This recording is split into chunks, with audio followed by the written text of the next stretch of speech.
Well, for more on the increasingly furious war of words that's become a notable feature of this conflict, I'm joined now in the studio by our international affairs editor, Kethevane Gorjestani. Hi, Kethevane. Let's start with Donald Trump's recent expletive-laden post on Truth Social and the reaction that's been getting, Kethevane. Well, look, first of all, the style and the words that were used were extremely jarring coming from the U.S. president, even though Donald Trump has already used the F word in public in front of a camera before that. But the fact that he used it again, especially on Easter Sunday, this was one of the first posts that he put out on Easter Sunday, and the fact that it was capped off at the end with praise be to Allah, did not sit well with even some among the Republican Party, especially when you think about this administration and this Republican Party that have very much put Christianity and the place of God very much at the forefront. That didn't go so well. Marjorie Taylor Greene, for example, once a big supporter of Donald Trump, now a critic who has left her position in the House of Representatives. She said everyone in his administration that claims to be a Christian needs to fall on their knees and beg forgiveness from God and stop worshiping the president and intervene in Donald Trump's madness. So pretty strong words coming from Marjorie Taylor Greene there. A lot of Republicans have tried to stay quiet and steer clear of that post by Donald Trump.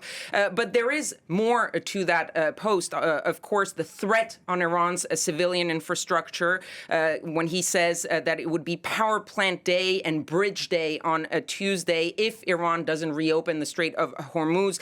This, according to some, could amount to war crimes targeting civilian infrastructure. That's what Chuck Schumer, the Senate minority leader, he said that besides ranting like an unhinged madman, Donald Trump is threatening war crimes. And it also shows more contradiction from Donald Trump when it comes to the Strait of Hormuz. Remember, over the past 10 days or so, we've gone from Donald Trump calling allies to help reopen the Strait of Hormuz, then saying, actually, the United States doesn't need anybody's help to reopen the strait.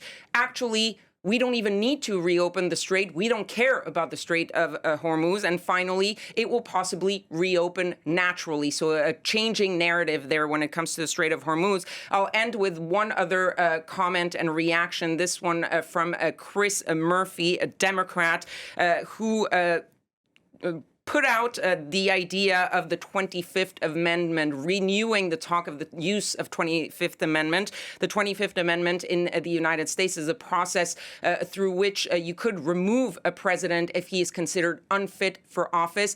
That, of course, is talk from the Democrats. It is very unlikely to happen because you would need the vice president and a majority of the Trump cabinet to actually put that process forward. But the fact that they're talking about it following that post is pretty significant. And meanwhile, Kethevane, Donald Trump has once again pushed back his own 10-day deadline for opening the Strait of Hormuz from today now to tomorrow evening. What is behind this latest change? Well, look, first of all, we always have to be careful with Donald Trump's deadlines because he likes putting out deadlines out there. But more often than not, either he simply drops the deadline or he changes it, as we've seen there. But it could be an indication of Donald Trump's frustration with the fact that nothing so far, no pressure, whether it's military or diplomatic, has made the Iranians really budge about the Strait of Hormuz. In this case, it also seems, according to U.S. media, that this could be to give negotiations one last chance while putting at the same time maximum pressure on the Iranian. According to Axios, Iran and the United States have been discussing through three mediators, Pakistan, Egypt, and Turkey, a possible 45-day ceasefire with little hope that it will actually work because you see Donald Trump saying, well, I'm going to bomb everything if it doesn't happen. And the Iranians so far have said, we're willing to talk. We've seen the proposal. We're reviewing it, but we're not going to reopen the Strait of Hormuz simply for a temporary ceasefire. Kethevane Gorjestani, thank you very much.